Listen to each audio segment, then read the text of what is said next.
Your to let's crack it with Abhishek Gupta. तो ये है डेली एमसीक्यू प्रैक्टिस सीरीज़। हमने जून में काफ़ी सारे एमसीक्यूज प्रैक्टिस किए थे, उसके कुछ टाइम के लिए गैप हो गया था, लेकिन वापस जुलाई से स्टार्ट करने जा रहे हैं।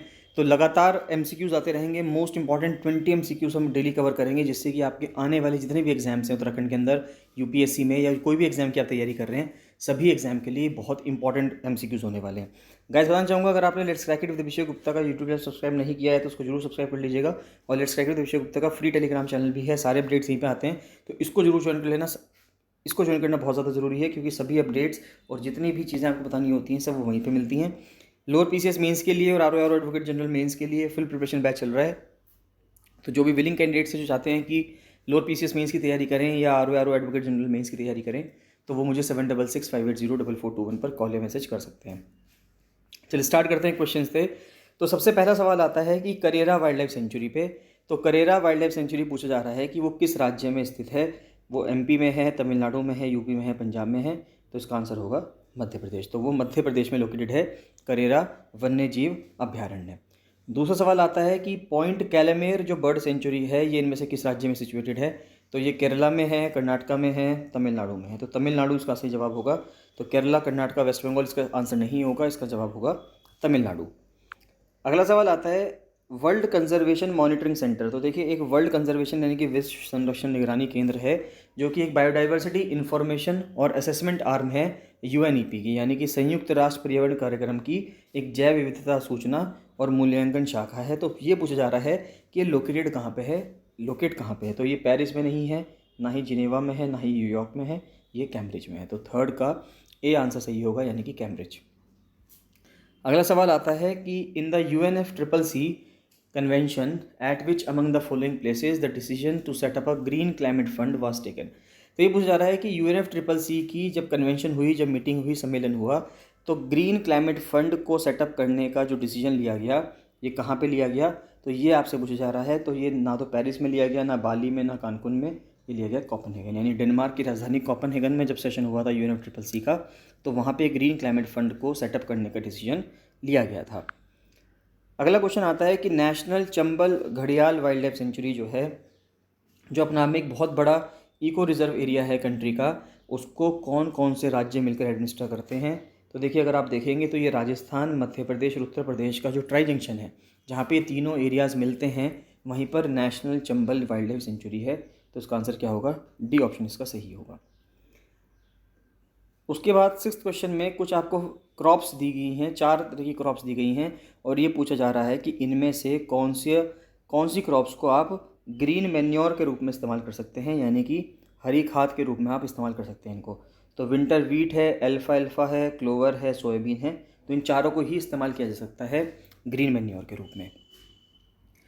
अगला सवाल आता है consider the following statements. 2 statements दिए हैं, और पहला स्टेटमेंट कहता है कि in context with the human intervention in the protected areas biosphere reserves are called living laboratories.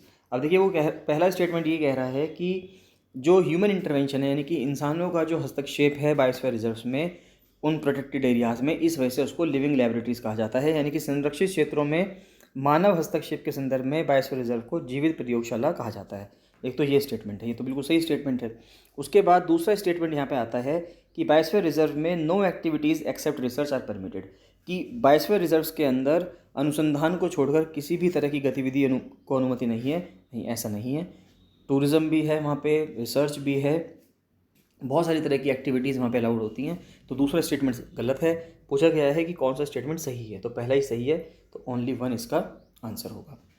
Next question आता है कि एक इकोटोन के अंदर जो स्पीशीज़ हैं which become abundant are called. तो देखिए, इकोटोन के अंदर जो सी स्पीशीज़ बहुत ज़्यादा हो जाती हैं, प्रचुर मात्रा में पाई जाती हैं, उनको क्या कहते हैं। तो उनको एज स्पीशीज़ कहा जाता है। नेक्स्ट आता है फॉनल डाइवर्सिटी की बात की जा रही है कि जो जानवरों में डाइवर्सिटी आती है आर्कटिक रीजन में और अंटार्कटिक रीजन में, दुनिया के, वर्ल्ड के, तो उसके ऊपर हो जा रहा है कि अगर मैं यहाँ पे ये ग्लोब देखूँ, ये पूरी पृथ्वी है, तो ऊपर के रीजन में आप पाएंगे कि ऊपर आर्कटिक है, यहाँ पे आर्कटिक मिलेगा आपको, और नीचे आपको अंटार्कटिका मिलेगा। तो अभी ये पूछा जा रहा है कि आर्कटिक के जो जानवर पाए जाते हैं और अंटार्कटिका के अंदर जो जानवर पाए जाते हैं, उनमें क्या डाइवर्सिटी है। The temperature of the Antarctic tundra is much more extreme in comparison to Arctic tundra. तो ये कह रहा है कि भाई जो फॉनल डाइवर्सिटी आती है वो किसके वजह से आती है, तो उसके लिए आपसे पूछा रहा है कि क्या जो अंटार्कटिक टुंड्रा का टेम्परेचर है वो ज़्यादा है आर्कटिक से, तो ऐसा नहीं है, आर्कटिक अंटार्कटिक में लगभग लगभग सेम सही टेम्परेचर रहता है। दूसरा है Antarctica is physically isolated from other continents, ये बिल्कुल सही बात है कि अंटार्कटिका जो है वो बिल्कुल ही अलग है बाकी सभी कॉन्टिनेंट से, बाकी सभी महाद्वीपों से। लेकिन अगर हम आर्कटिक की बात करें तो आर्कटिक जो है वो बहुत क्लोज है, उसके पास लैंड बहुत क्लोज है, चाहे वो एशिया की हो, नॉर्थ अमेरिका की हो। तो आर्कटिक में इस वजह से फॉनल डाइवर्सिटी ज़्यादा है, यानी वहाँ पे जानवर ज़्यादा पाए जाते हैं, लेकिन अंटार्कटिका में जानवर नहीं पाए जाते हैं। तो इसलिए इसका बी जो ऑप्शन होगा वो सही होगा, ओनली 2। ऐसा नहीं है कि अंटार्कटिका में बिल्कुल भी जानवर नहीं पाए जाते, लेकिन वहाँ पे जानवर पाए जाते हैं, जैसे कि वहाँ पे पेंगुइन्स मिलती हैं बहुत बड़ी मात्रा में। लेकिन ये बात है कि वहाँ पे जो डाइवर्सिटी है, यानी कि जो भिन्नता है वहाँ पे जानवरों के अंदर, वो कम मिलेगी आपको, बहुत ही लिमिटेड आपको वहाँ पे जानवर मिल पाएंगे। अगला सवाल आता है, in comparison to land exploration, 10th question आता है आपके सामने कि in comparison to land exploration the offshore oil and gas exploration is, मान लेते हैं अगर हम एक तो ज़मीन पे हम एक्सप्लोरेशन करें ऑयल एंड गैस का, तो जो अगर हम तेल की खोज करते हैं, मान लेते हैं ज़मीन पे एक बार तेल की खोज की गई और एक बार तेल की खोज ऑफशोर की गई। ऑफशोर का मतलब होता है समुद्र के अंदर। तो अगर हमने समुद्र के अंदर तेल की खोज करी और ज़मीन पे खोज करी, तो आप ये बताइए कि इन दोनों में क्या कंपैरिजन होगा। तो इन्वायरमेंट फ्रेंडली होगा क्या तेल में करना? नहीं। अगर हम समुद्र में करते हैं तो इन्वायरमेंट फ्रेंडली नहीं होगा बिल्कुल भी, सस्ता तो बिल्कुल भी नहीं होगा, और ईजी भी बिल्कुल नहीं होगा। तो नन ऑफ देम इसका आंसर होगा कि ऑफशोर में करना, यानी कि अगर हम समुद्र के अंदर करते हैं तेल की खोज, ना तो वो आसान होती है, ना ही वो सस्ती होती है, और ना ही वो इन्वायरमेंट फ्रेंडली होती है। अगला सवाल आता है कि what fraction of earth's total land area is covered by forest. तो ये अब आपसे पूछा जा रहा है कि पृथ्वी के कुल भूमि क्षेत्र का कितना हिस्सा ऐसा है जो कि वनों से आच्छादित है, यानी कि वहाँ पे वन पाए जाते हैं। तो वो 31% है। करीब करीब 31% एरिया पूरी दुनिया का ऐसा है, पृथ्वी का ऐसा है, जो कि फॉरेस्ट्स के अंदर है। अगला सवाल आता है कि in the form of important air pollutants the oxides of nitrogen are directly और इनडायरेक्टली रिस्पॉन्सिबल फॉर। तो ये पूछा जा रहा है कि जो बहुत सारे इंपॉर्टेंट एयर पॉल्यूटेंट्स हैं, यानी कि जो वायु प्रदूषक हैं, उनमें से जो नाइट्रोजन के ऑक्साइड्स हैं वो इनमें से किस एक्टिविटी के लिए रिस्पॉन्सिबल हैं, यानी कि जिम्मेदार हैं। तो पहली बात तो एसिड रेन, बिल्कुल एसिड रेन करवाते हैं नाइट्रोजन की वजह से, एसिड रेन होती है। ग्राउंड लेवल ओजोन होती है, स्मॉग होता है, ओजोन के डिप्लीशन हो जाता है। तो सभी इसके फैक्टर्स हैं। तो 1 2 3 4 इसका आंसर होगा। नेक्स्ट सवाल आता है नीम कोटेड यूरिया के ऊपर क्वेश्चन पूछा जा रहा है, consider the following statements regarding Neem coated urea. तो पहला जो सवाल है, पहला जो स्टेटमेंट है वो ये है कि इसके वजह से जो क्रॉप की उपज है वो बढ़ जाती है, फसल की जो पैदावार है वो बढ़ जाती है। बिल्कुल सही बात है, इसलिए डालते हैं यूरिया को। दूसरा है रिड्यूसेज अंडरग्राउंड वाटर कंटामिनेशन। हाँ, ये भी मान सकते हैं कि जो अंडरग्राउंड में वाटर कंटामिनेशन है वो भी कम कर सकता है, और ये इंडस्ट्रियल यूज़ के लिए नहीं, इंडस्ट्रियल यूज़ के लिए सूटेबल नहीं है, इसलिए इसको नीम कोटिंग की गई है।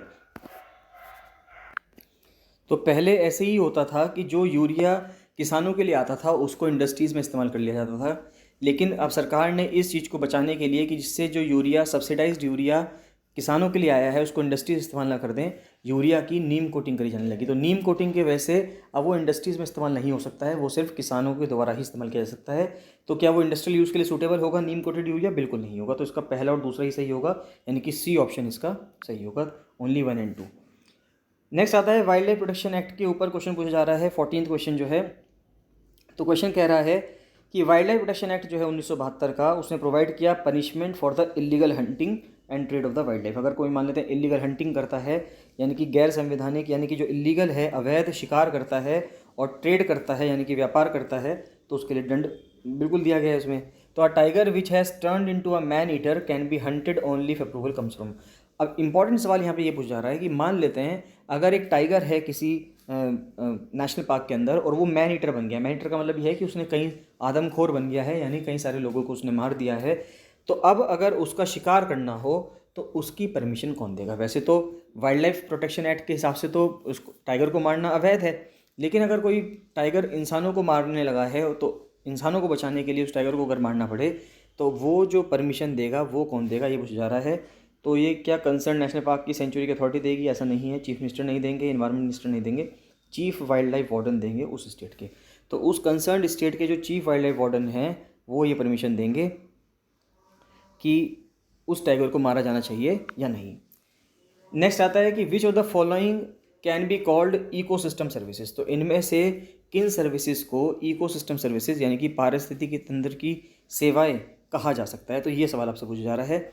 तो पहला है पॉलिनेशन, बिल्कुल पॉलिनेशन तो है, यानी कि सॉइल फॉर्मेशन भी है, न्यूट्रिएंट रिसाइकलिंग भी है। एसेक्सुअल ब्रीडिंग, एसेक्सुअल ब्रीडिंग को हम इकोसिस्टम सर्विसेज का पार्ट नहीं कह सकते। पॉलिनेशन आता है, सॉइल फॉर्मेशन भी आता है और न्यूट्रिएंट रिसाइकलिंग भी आता है। तो ओनली 1, 2 एंड 3 यानी 15th का बी ऑप्शन सही होना चाहिए।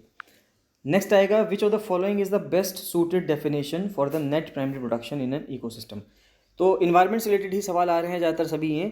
तो सबसे ये जो सवाल आ रहा है वही पूछा जा रहा है कि नेट प्राइमरी प्रोडक्शन हम इकोसिस्टम में किसको कहेंगे।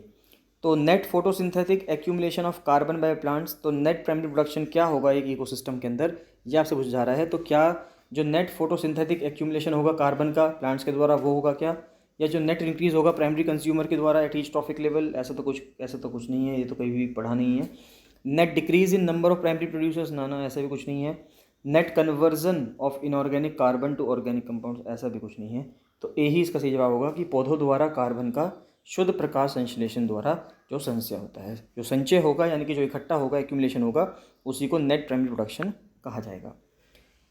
नेक्स्ट आता है कि which among the following are called Bretton Woods twins. तो ब्रेटन वुड ट्विंस किसको कहा जाता है, ये आपसे सवाल पूछा जा रहा है। बहुत इंटरेस्टिंग सवाल है, इसके ऊपर काफ़ी टाइम से क्वेश्चन पूछे जाते हैं।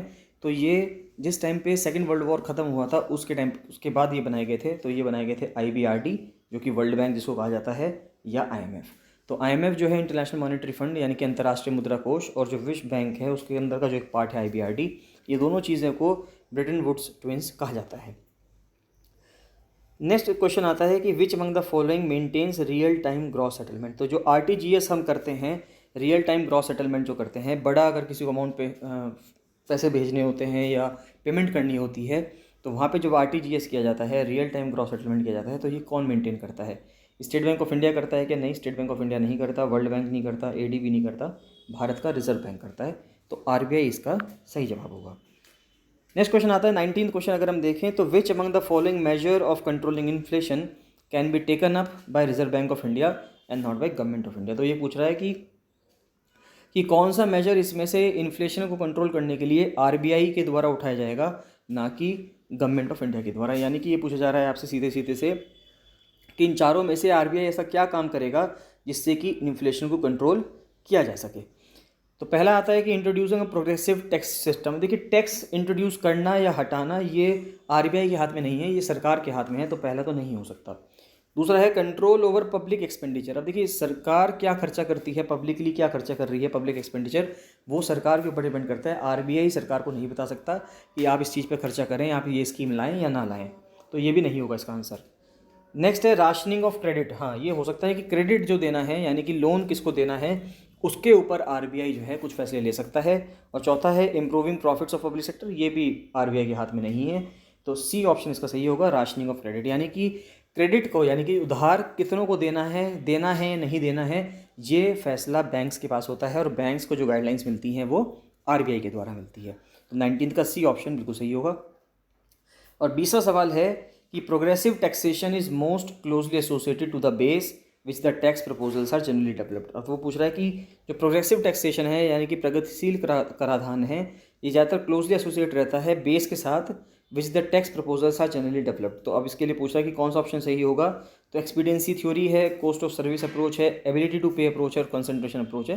तो सिंपल सी बात है, एबिलिटी टू पे अप्रोच है कि क्या आप जो आपने टैक्स हम जो लगा रहे हैं क्या वो पर्सन टैक्स देने के काबिल हैं, क्या उनके अंदर इतनी एबिलिटी है कि वो टैक्स दे दें, तो उसके ऊपर प्रोग्रेसिव टैक्सेशन चलता है। तो ये थे 20 सवाल, बहुत इंपॉर्टेंट। इसमें किसी में भी आपको डाउट आता है तो आप मुझे कमेंट सेक्शन में कमेंट करके जरूर बताइए गाइज। और आपको ये वीडियोस कैसी लग रही हैं, इन वीडियोस को पूरा देखिए, अपने फ्रेंड्स के साथ शेयर कीजिए। कोई भी टॉपिक आपको समझना हो, किसी टॉपिक में आपको दिक्कत हो, डाउट हो, तो आप मुझे कमेंट सेक्शन में कमेंट करके बताएं, उस पर मैं वीडियो बनाऊंगा और आपको समझा दूंगा। बाकी मिलते हैं नेक्स्ट वीडियो में। So thank you and bye bye.